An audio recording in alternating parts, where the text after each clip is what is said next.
The following program is a short segment of the first audience presentation given by Dr. Peter Hojnowski. Fátima Fraud, Our Case for an Impostor Lucy. Part 1. Look for Part 2, coming soon. First of all, you're going to have to submit to a little experiment. So, you're just going to look at some pictures because we consulted so many, dozens and dozens of scientific experts, investigative experts, and many say that the human eye is a better judge of things than the most advanced computers. And I think you'll see why that is true, even though we're going to bring forward the math to show you that this fraud has been perpetrated on us. But we're just going to have a little experiment, okay? I want you to really look at the faces being presented.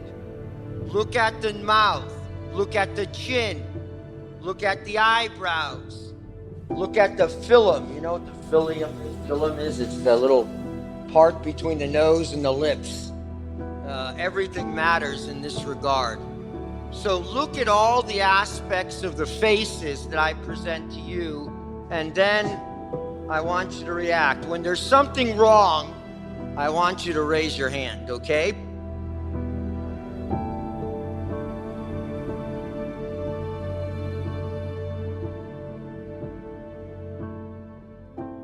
Here's age 10.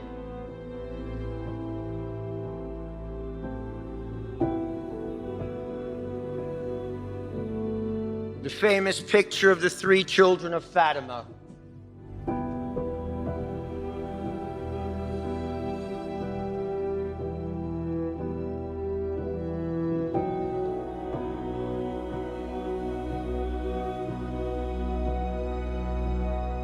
About the age of 13.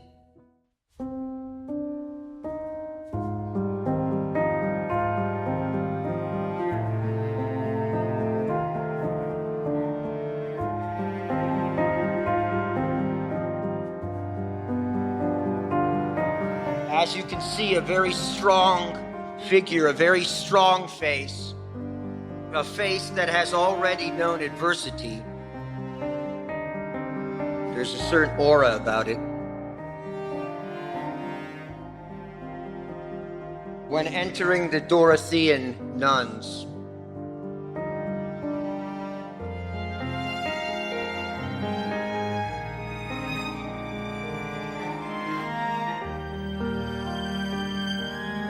this is moving, isn't it? Member of the Dorothean order.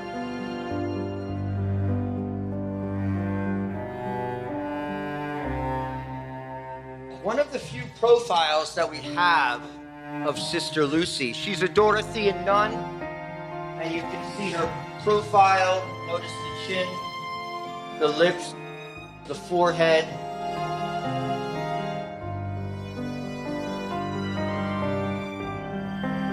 Sister Lucy, again, a very famous picture as a Dorothean.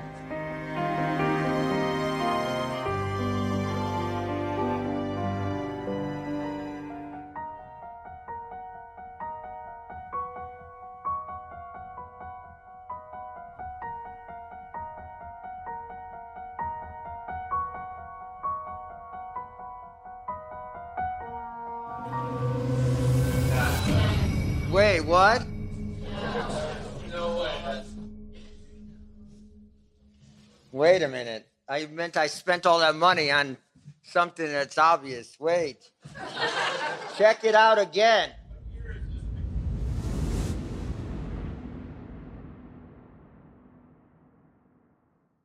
This one's 1967.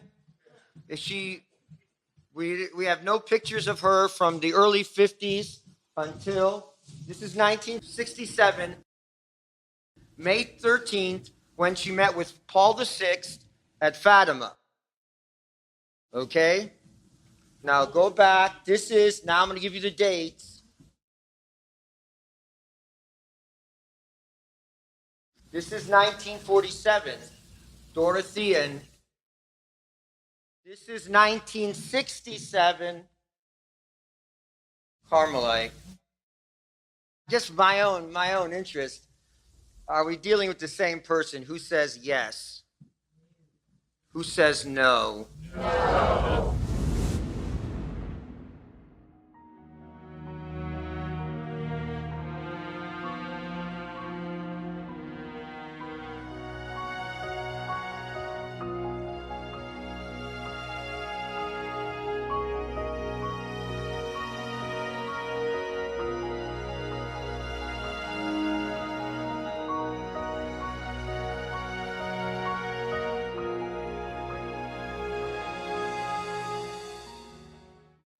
So it was based on that problem, the apparent difference between these pictures and between what seems like two different women, that caused us to begin this investigation. And what we've done is put the case, we're going to prove fraud here. And what we've done is put all the evidence in three separate categories. One is the historical, one is the photographic. So if a fraud of this magnitude occurred, then clear inconsistencies, anomalies, and perhaps even a warning from heaven should exist. You think there's going to be a warning from heaven? There is. There is. Photographic, Sister Lucy Truth, the organization we have, accumulated over 100 photographs of Sister Lucia from 1917 to 2005 and submitted them to unbiased experts of various specialties, really those who are on the top of their professions. Because we wanted the best, and we wanted because it was so serious, we wanted an objective analysis. Then, for looking at another scale of value and looking for another indicator, we had a handwriting analyst. Sister Lucy Truth obtained hundreds of pages of authentic writing from the real Sister Lucia. One of those was an extremely rare and high-quality copy of the Third Secret of Fatima, published by the Vatican. 4 writing specimens dated post-1967, and a total of 20 authentic signatures prior to 1967, and 2 question signatures post-1967. These specimens were examined over the course of 6 months. It took a long time to get this in. Okay, so what I'm doing for you today is I'm presenting to you the evidence as we have it now. We have never put forward this much evidence before to any audience or on the internet. So here we go. First, we're going to look at the historical element of this situation. What do we say? Why do we care? Why do we care about the identity of this woman, Sister Lucy of Fatima? I know I don't have to say that to you, but objectively speaking, why do we need to care? The identity of Sister Lucy is tied up with the history of the Fatima apparitions, the largest public miracle in human history, the miracle of the sun, subsequent to the resurrection of Jesus Christ. The events culminating in 1960 and thereafter demand a reasonable explanation and renewed examination. Now look at this. You will appreciate this because it's amazing what we found. It seems to be the case that the transition from the real Sister Lucia to the new Sister Lucia, quote unquote. How many things in our age have to be quote unquote?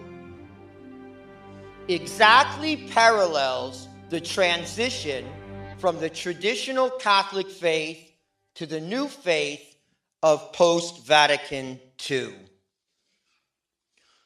Okay, I mentioned to you about a warning from heaven. And I just found this last week in a text called Fatima and Twilight.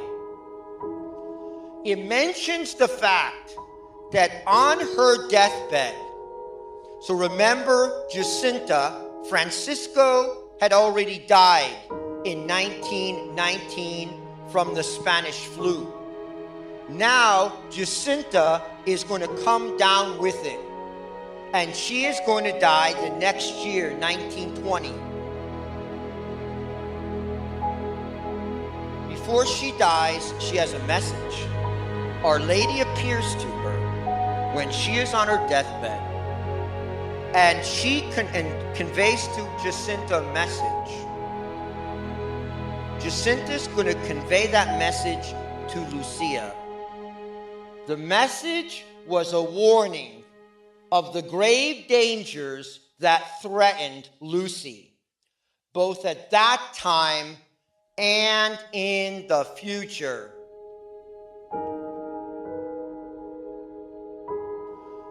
The priest who was in charge of the area of Fatima,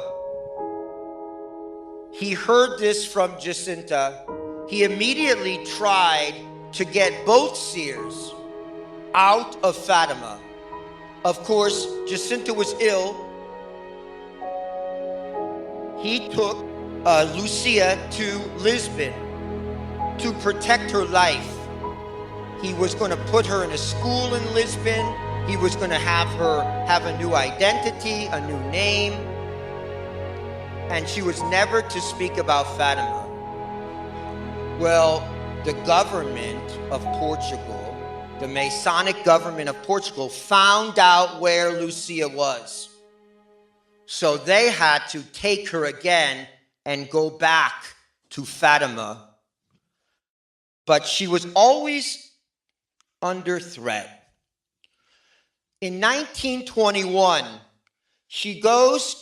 they bring her to a Dorothean school in Porto, Portugal, run by the Sisters of St. Dorothy. And she was instructed, she was given a new name, Maria das Dores, Mary of Sorrows, and they forbade her at the school from ever talking about Fatima. In fact, later, she's going to join herself the Dorothean sisters. And during that whole time, only once was she given permission to speak about Fatima, when they were doing an official study of the apparition. So otherwise she was to maintain silence. So much happened to her as a Dorothean. I focus for one moment on the apparition that she received at Tui, Spain. When the Holy Trinity appeared to her, she was shown the graces and efficacy of the Mass.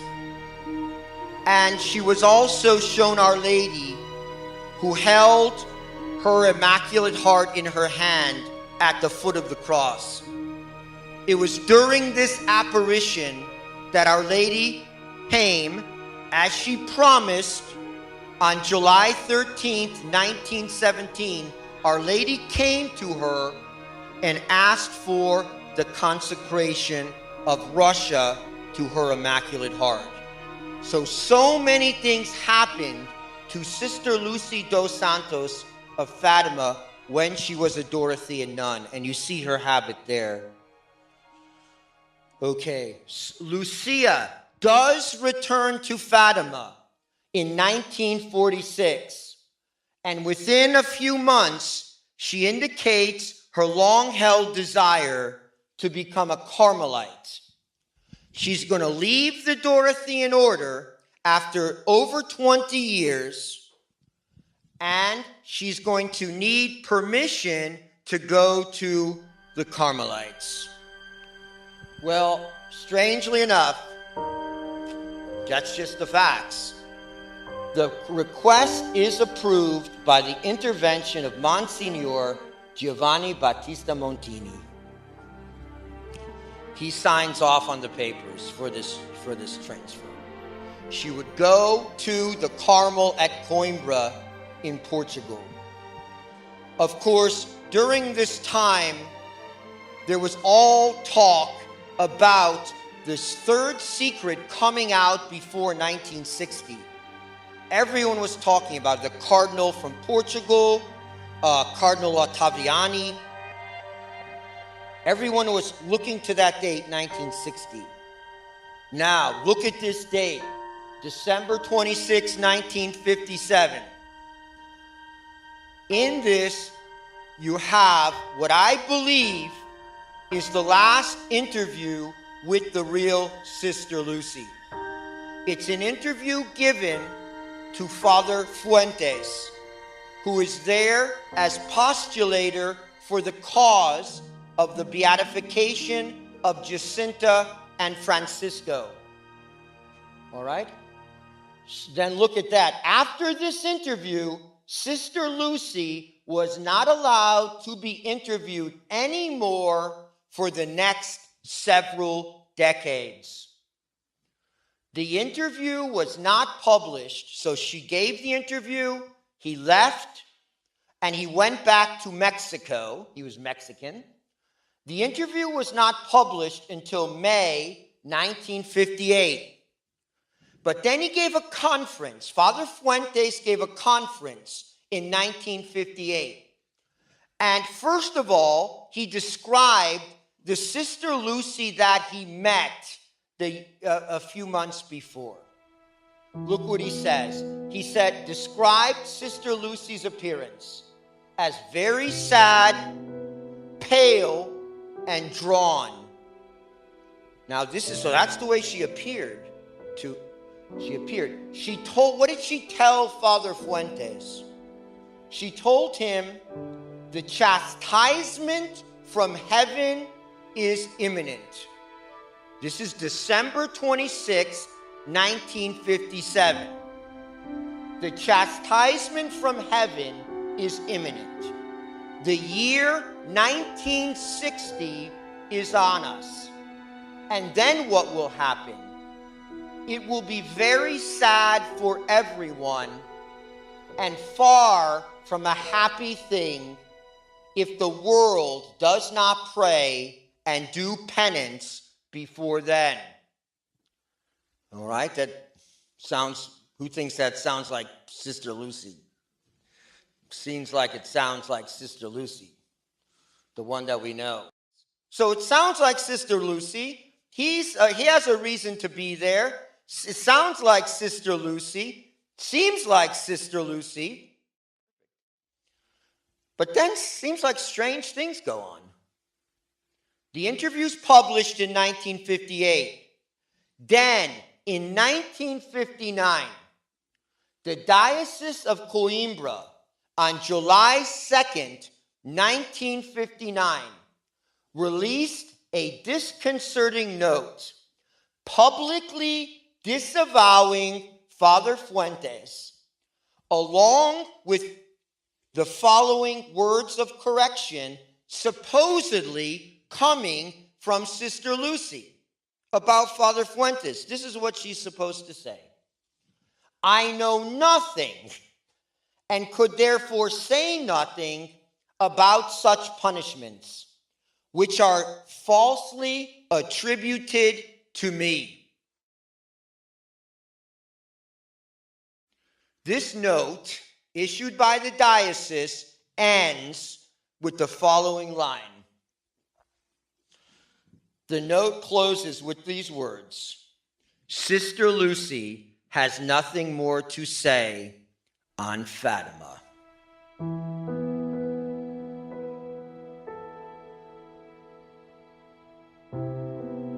what happened? Why is it getting strange all of a sudden? It's 1959. Why is it all getting so strange?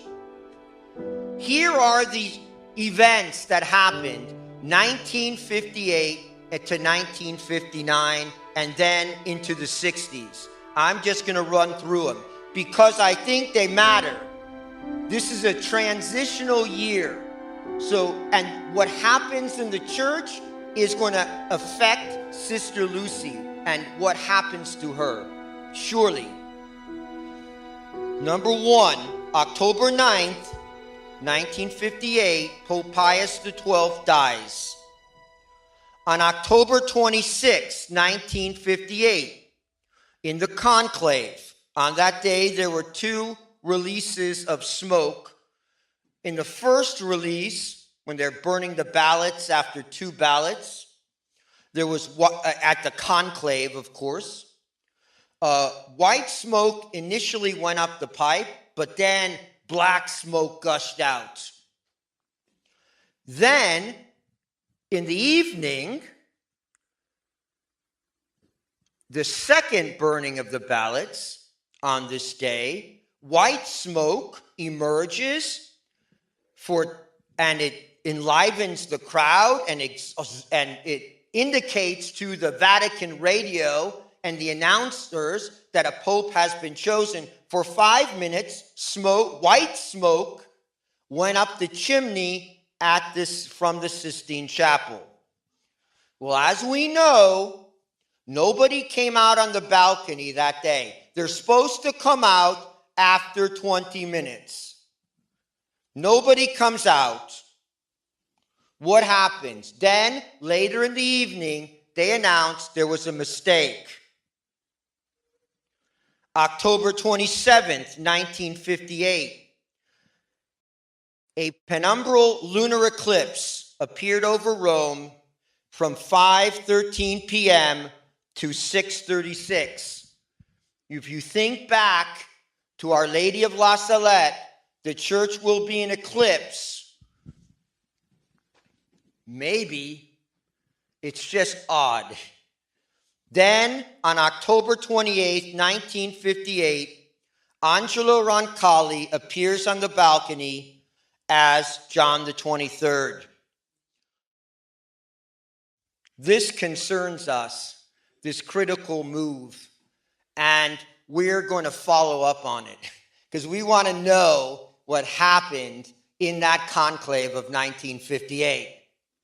We want to know. And who would know? Who would be spying on that conclave? The U.S. government.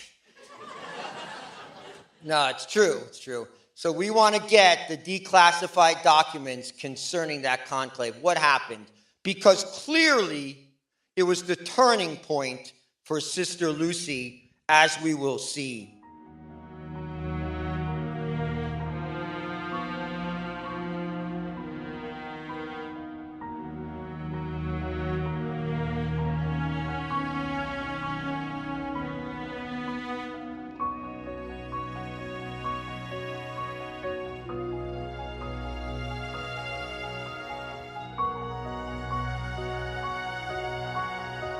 We at Sister Lucy Truth are fighting to finish the investigation. If you are able, and want to see justice for Sister Lucia, please consider sending any size donation to keep us going. Thank you.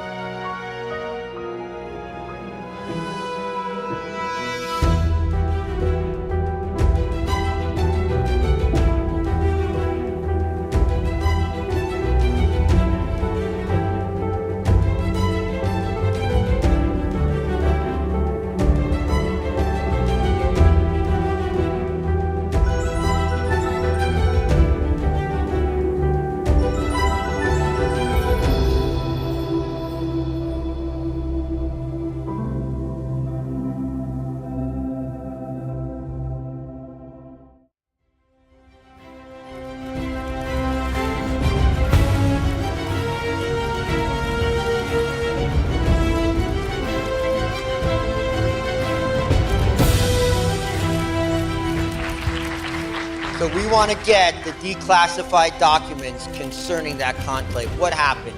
Because clearly it was the turning point for Sister Lucy, as we will see. Look at that date. Doesn't it give you chills? October 11th, 1958. We got 2 declassified documents from the State Department already. And they tell us, look at it's dated October 11th, 2 p.m., 1958. It's from the American ambassador to Italy to the Secretary of State, John Foster Dulles. And it says, so this is a confidential, extremely secret communication. It says this. This is before October 11th, so this is right after Pius XII dies. During conversation with embassy officer, Vatican source expressed personal view. Next pope will be elected outside conclave by agreement between cardinals. So a little interesting. Then gets really interesting. Zellerbach is the American ambassador to Italy at the time, a Jewish man. He says this, just fill in cardinal at the beginning. Cardinal Siri, Ruffini, Ottaviani would be misfortune for church, since these 3 cardinals have an unrealistic approach to great problems facing the world today.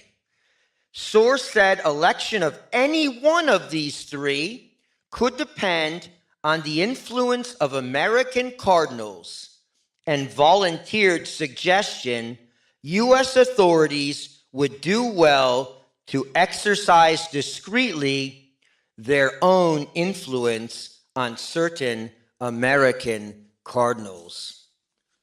They want to get their hands in there.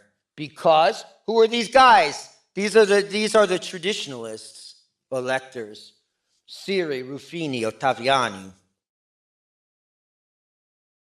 Now John the 23rd is elected, and this is we don't know much yet. This is another declassified document that we've received, and it says, just look at number 2.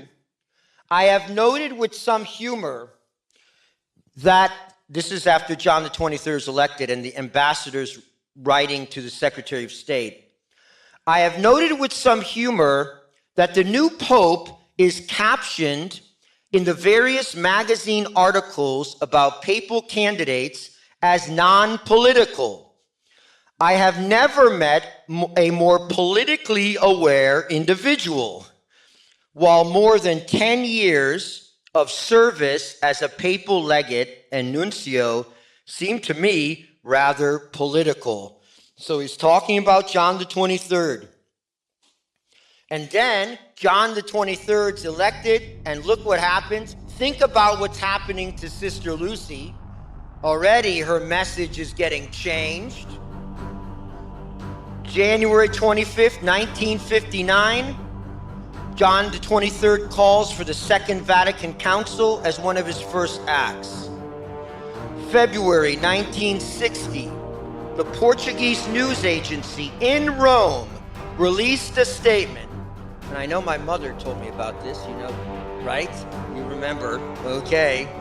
The Portuguese news in Rome released a statement received anonymously from Vatican sources saying, it is most probable that the secret of Fatima will remain forever under absolute seal.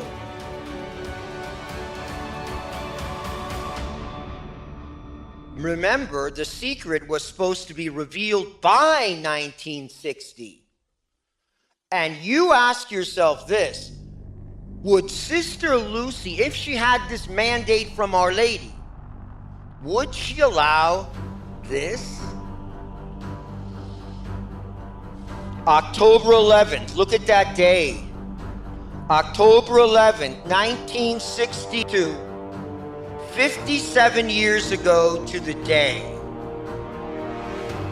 Today, John the 23rd opens the Second Vatican Council and makes his infinite remarks denouncing the prophets of doom. Who are the prophets of doom? Our Lady of Fatima, Sister Lucy. Look at another date, connecting Vatican II to Fatima and the miracle of the sun.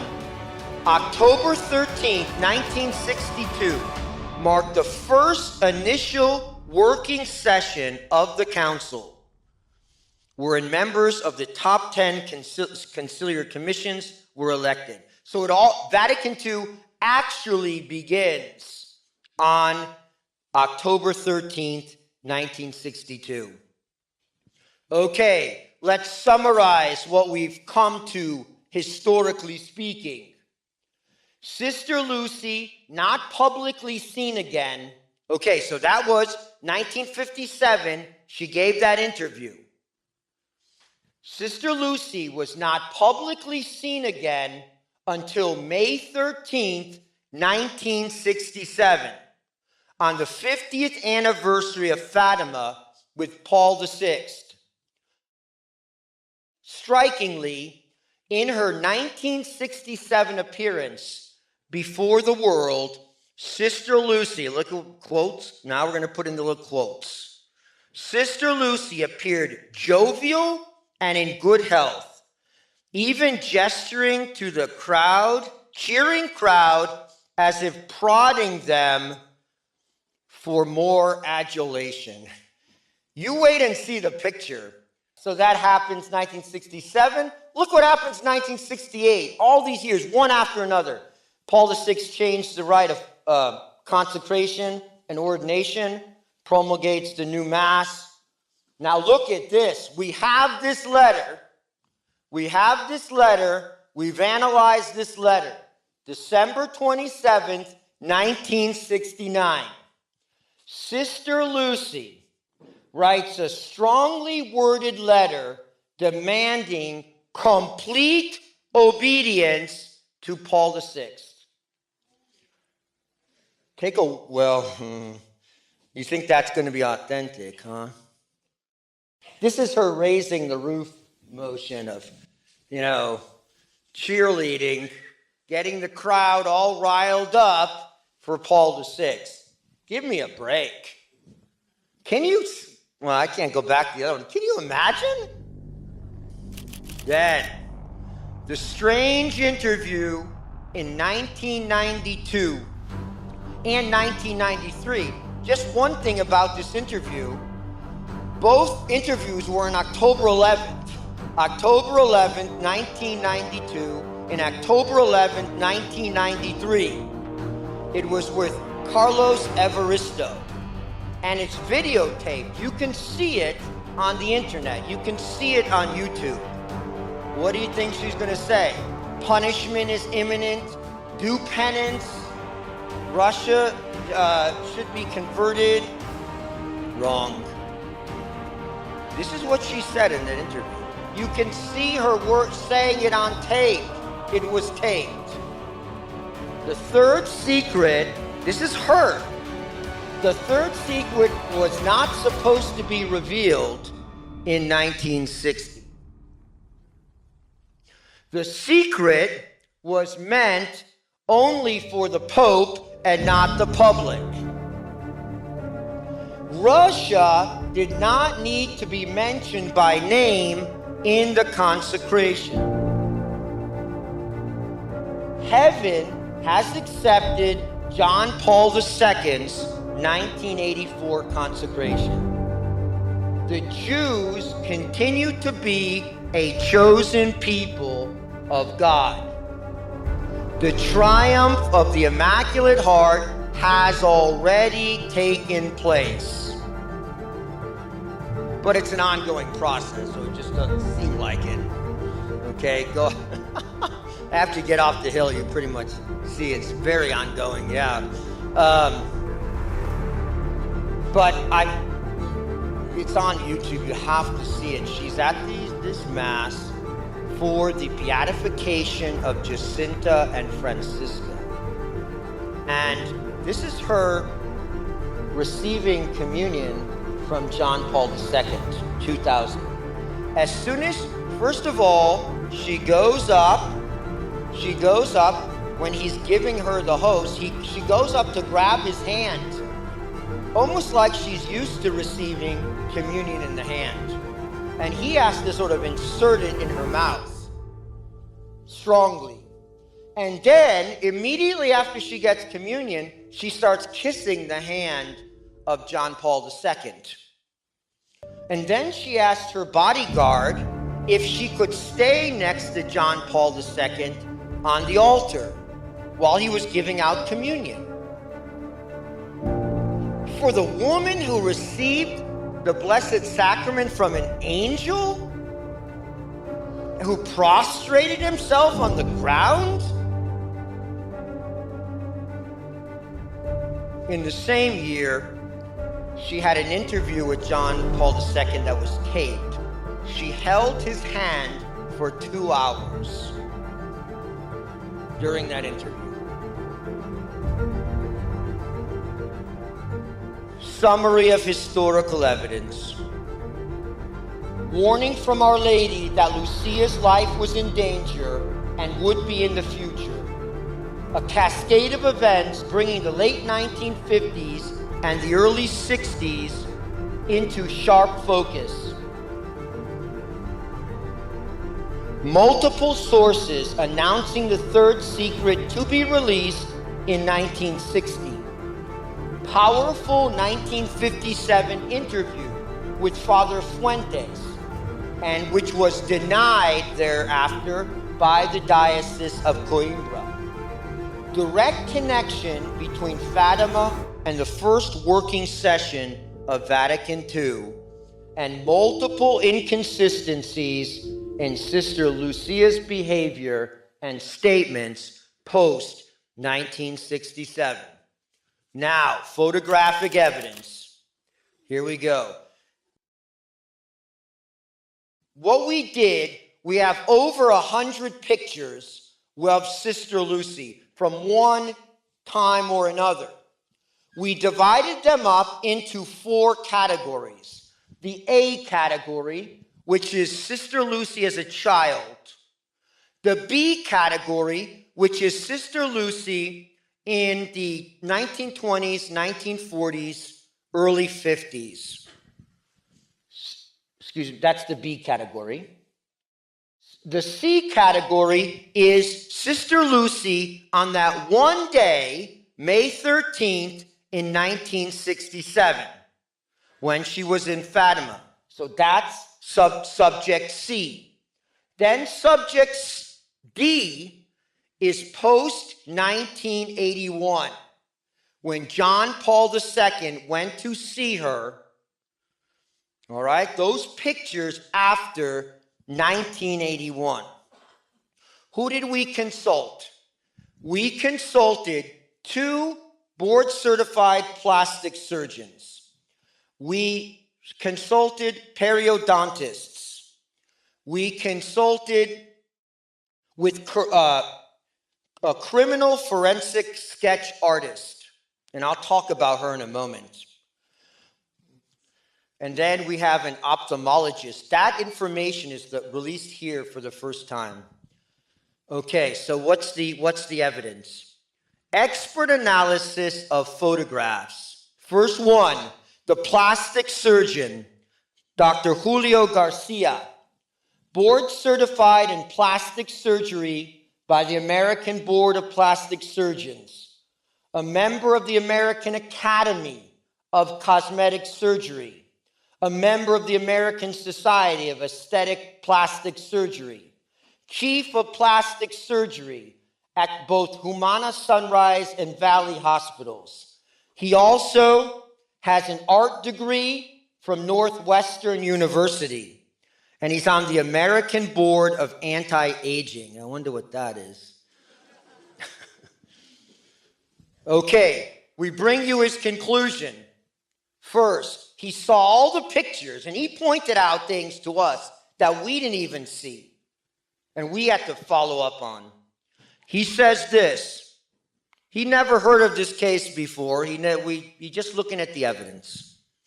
I am of the opinion that subject B, 1940s Sister Lucy, and subject C, 1967 Sister Lucy, share some similarities, but I am very confident they are not the same individual. Finding number one, inconsistent chin. Now I think you can see the chins, right? Same person? Same person?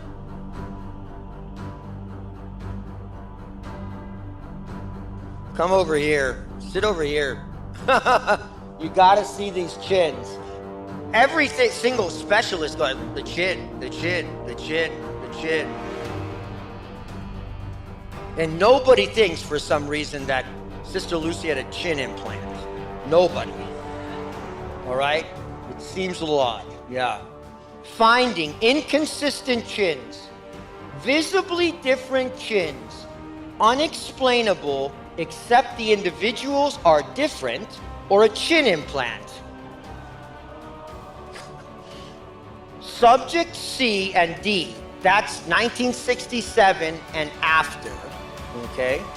Subject C and D have far more prominent protrusive chins when compared to the profile view of subject B on top, the real Sister Lucy.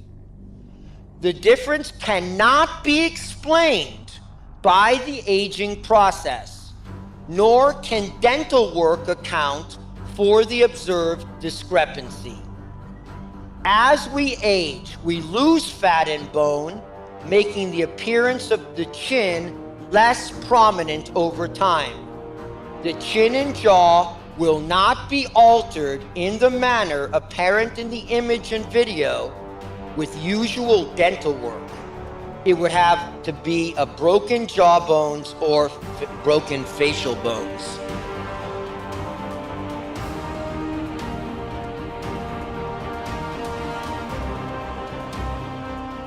Why have they been saying it's the same person for so long?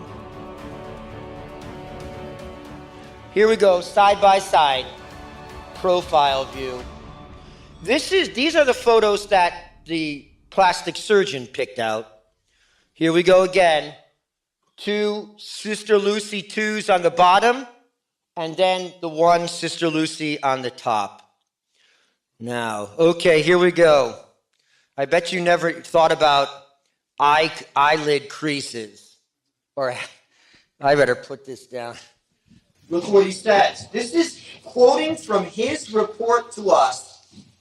It would be very unusual to not be able to detect a crease in the upper lid when an individual is young, and then observe such a crease when that same individual ages.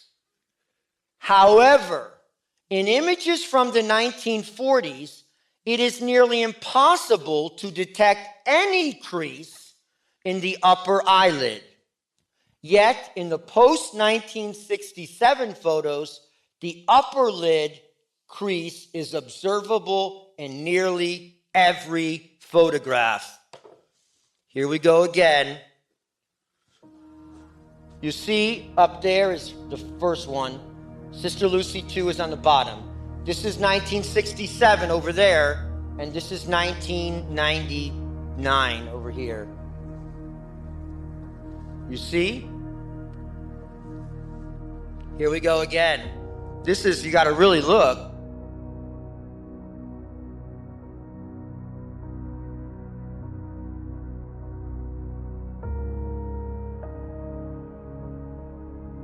Oral Surgeon Report, by Dr. Joseph Mascaro, DMD. There is no good explanation, except two different individuals. Sister Lucy Truth Commission. Dr. Joseph Mascaro, DMD, a well-respected oral surgeon with over 40 years of experience, to analyze our full photo and video collections of the two sister Lucys, and provide us with his expert opinion. Dr. Mascaro points out that not only are the profiles of the two individuals in nearly opposite condition, but these differences cannot be explained through dental work, and are caused by different skeletal structures of the face. Because of this medical fact, Dr. Mascaro concludes, "It is my opinion that Lucy 1 and Lucy 2 are not, and cannot be the same individual." These opinions are offered to a reasonable degree of medical certainty. From Dr. Mascaro's oral surgeon report. After reviewing the photographic and video evidence over the course of several months, it is clear that Lucy 1, subject AB, and Lucy 2, subject CD, are not the same individual. Several anatomical facts support this conclusion, particularly when the profiles are compared. Retrognathic versus prognathic profiles. Lucy 1's mouth, teeth, tend to extend anteriorly, forward. In other words, her mouth area sticks out relative to her other facial structures. This is an underlying feature of Lucy 1's skeletal structure. This skeletal structure would not significantly change if all of her teeth were extracted and dentures worn. In contrast, Lucy 2's profile presents a nearly opposite condition, a prognathic profile with a concave appearance. Lucy 2's presents maxilla, upper jaw, retrusion, and mandibular protrusion. This protrusion is observable as Lucy 2's mandible, chin, is nearly parallel to the tip of her nose, a spot anterior to her nostril. Yet, Lucy 1's chin is recessed relative to the tip of her nose. The most anterior part of Lucy 1's chin is vertically aligned to a spot posterior to her nostril. Tooth extraction and dentures. Skeletal structure would not significantly change if all of her teeth were extracted and dentures worn. Dentures, which seem to be at least reasonably well fit, further support the conclusion that these images depict two different people. The presence of dentures would work to maintain the vertical dimension and prevent over-rotation of the mandible. With the vertical height maintained, there is no good explanation regarding Lucy 2's significant chin protrusion forward when compared to Lucy 1. In addition, Lucy 2's facial height does not appear radically different than Lucy 1, which, again, supports the opinion that removal of all the teeth is unable to account for the marked change in profiles, particularly the mandibular protrusion. A skeletal, not dental, difference. A severely prognathic chin is skeletal, not dental in origin. Conclusion?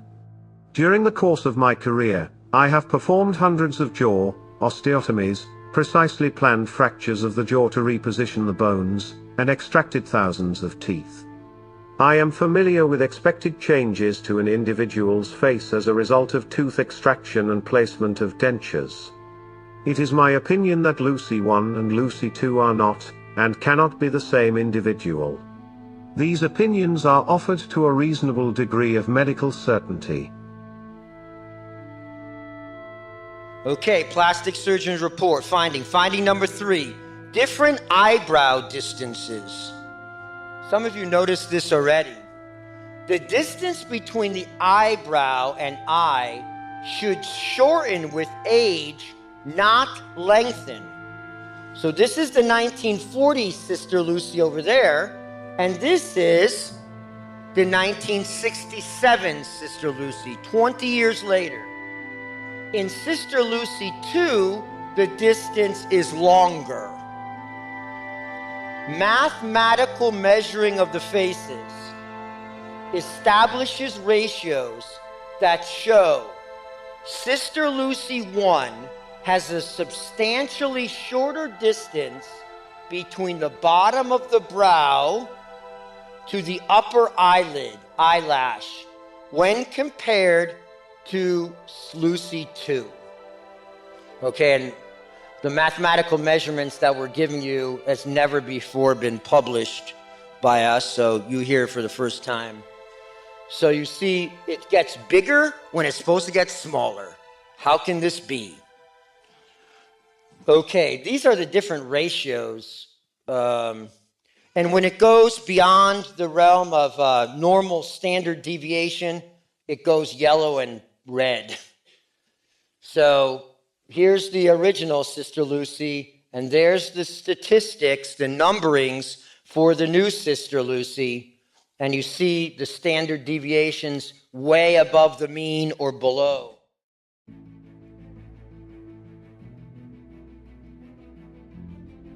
.42.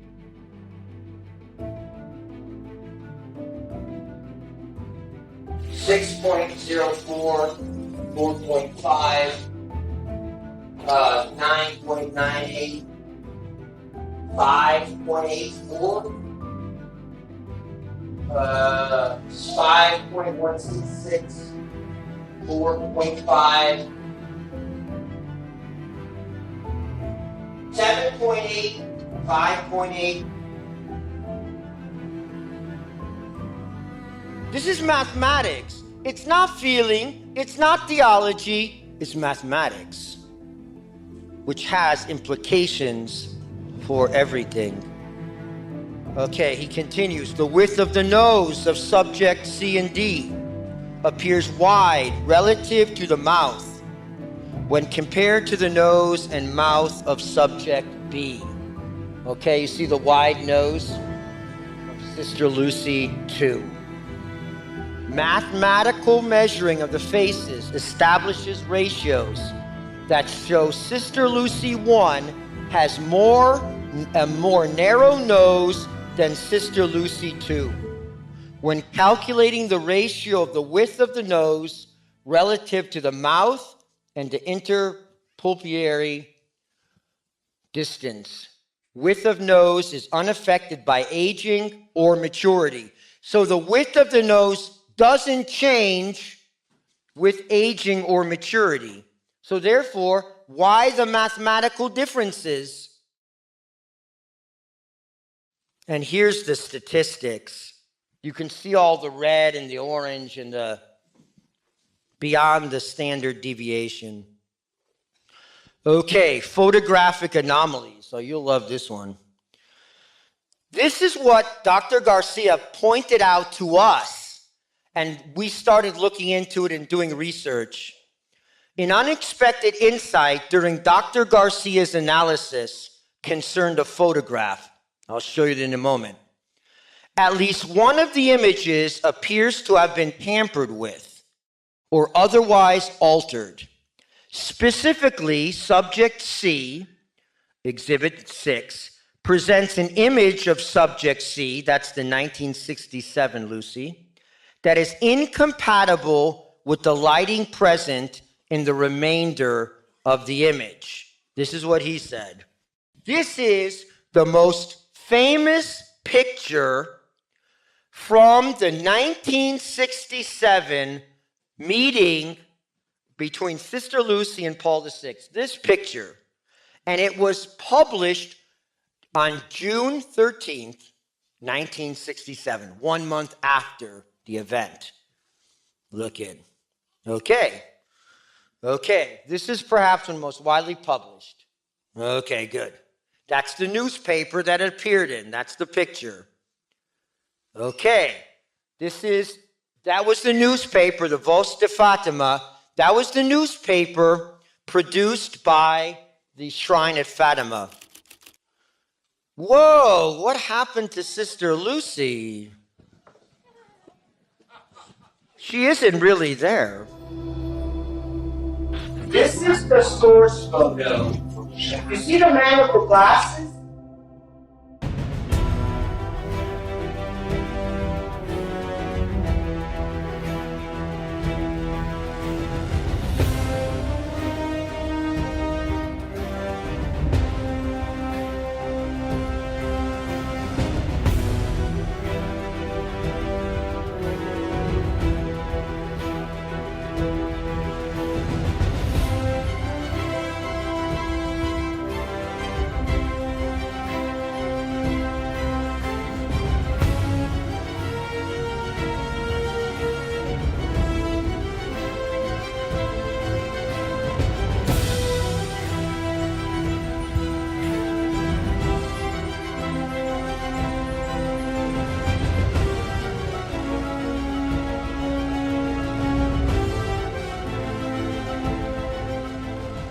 The photographic anomalies multiplied as the examination continued. That's an understatement. Sister Lucy, talking very closely, intimately, in a friendly way with Paul VI. All right, this huge crowd in the background. Notice this flag here, and notice the various characters. So they're talking, laughing. Guess what? Nope. Where'd you go? That's the source photo. That's the real photo. And then this photo was put out. See the flags? The same position. Listen, the man with his back turned, same position. And look at, he's in exactly the same position.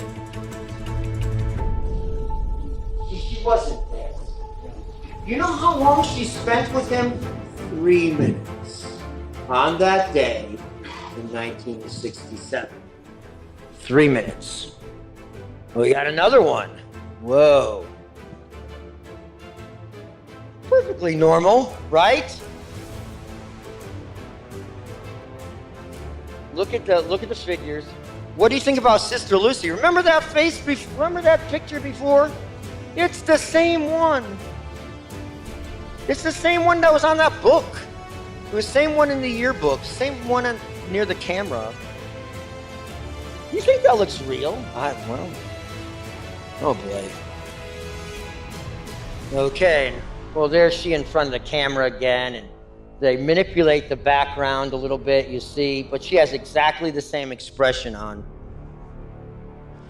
We still aren't sure regarding how these were made because there was no Photoshop in those days. And my friend is looking into this because clearly the face of Sister Lucy was tampered with. Okay, the eye positions are strange. They turn the image this way and that to try to make it look plausible. I'm just gonna. Then there's the floating eyebrow. Okay, here we go again. Can you see the floating eyebrow here? Yeah.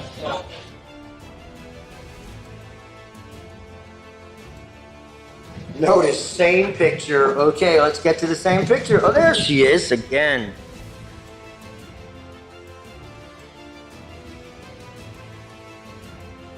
Okay, here we go. There's strange things with the eyes going on. You see there's this bit of flesh right here. Okay, the forensic artist report. Lois Gibson. She's in the Guinness Book of World Records for identifying the most criminals through her sketches. She recreates faces even from skulls. All right, she is the top forensic artist in the world. And this is what she said when she did her report. She said, every one of these forensic reports is a complete confirmation of the thesis.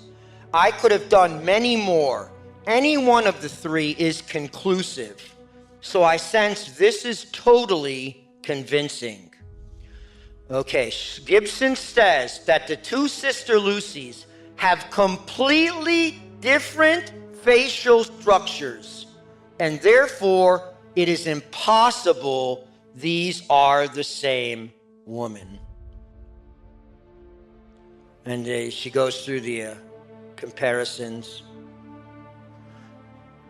And I think there's, okay, here, based on her pictures from childhood, Sister Lucy's, and from the 1940s, that's how she was supposed to look, according to this biometrics and all this. 60 makes sense. That's how she actually looked. This is how she's supposed to look at 80. This is how she looks at 84.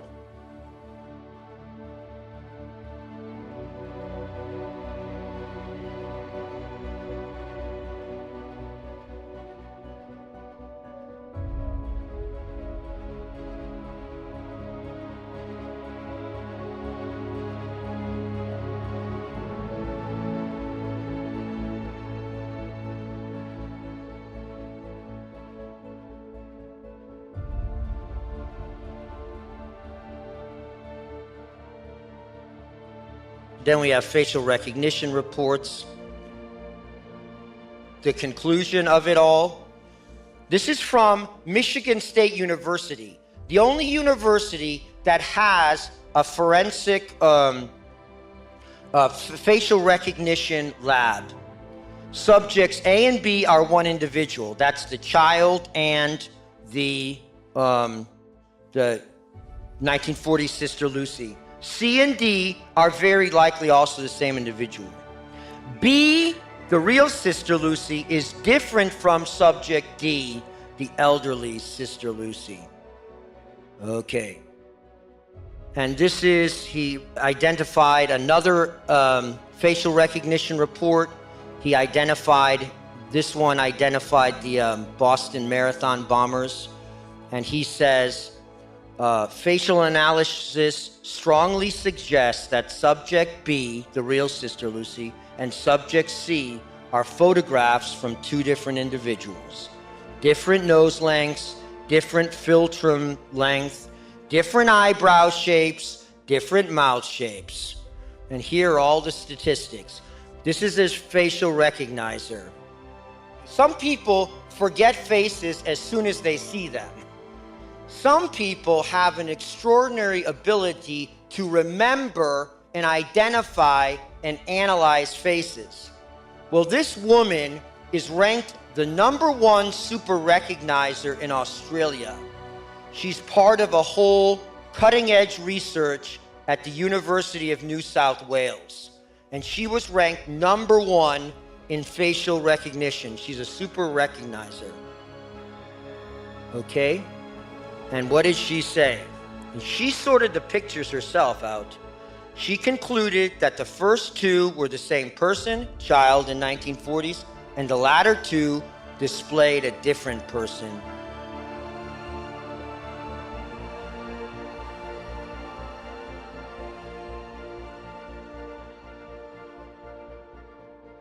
And then we have the ophthalmologist. Just one more thing here.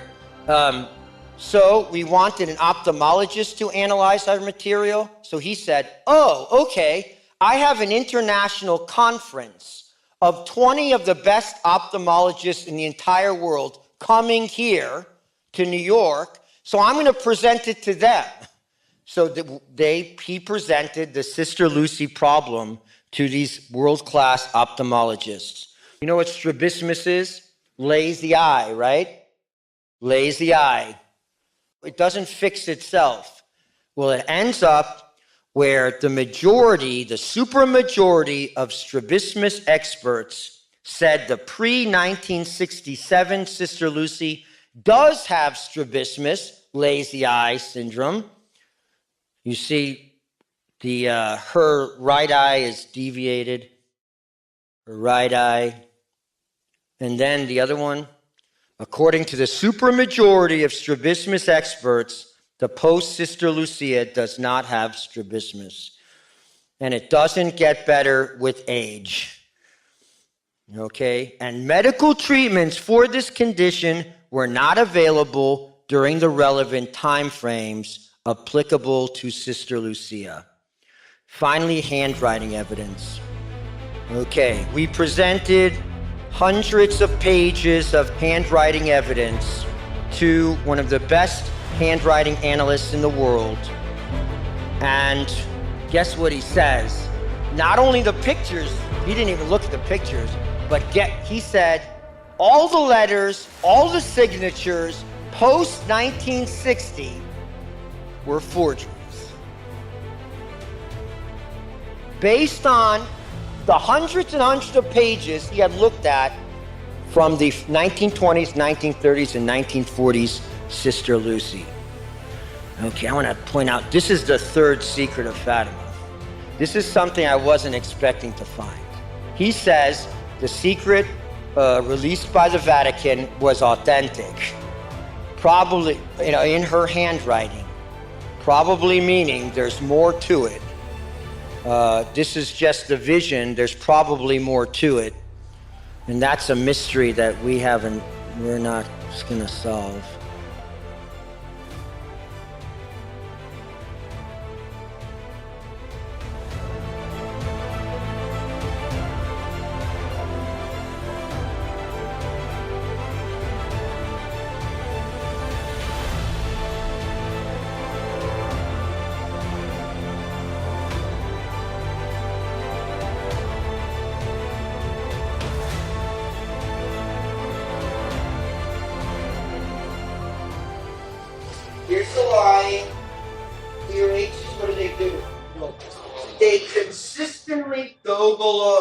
the line. They consistently, over and over again, go below the line, the H's. Look at here. Look at the new Sister Lucy's writings. Is that below the line? That's above the line. Is that below the line? That's on the line. Above the line. Above the line. Below.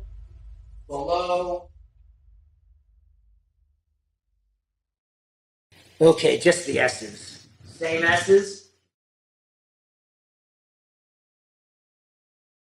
Hook. Real Sister Lucy. Hook. These are different samples. Hook. Hook. Look at here. No hook. No hook. No hook.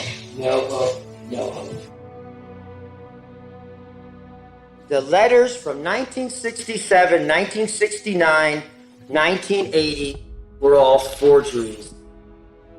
In summary, but it's a clever hoax. It's a clever forgery. In summary, there are some similar strokes to the known writings of Irma Lucia that would be expected if the intent of the writer was to model or copy the writer's style of handwriting. Like all forged documents, the small micro movements and the connections of the pen often reveal details and errors that are not part of the natural writer's execution.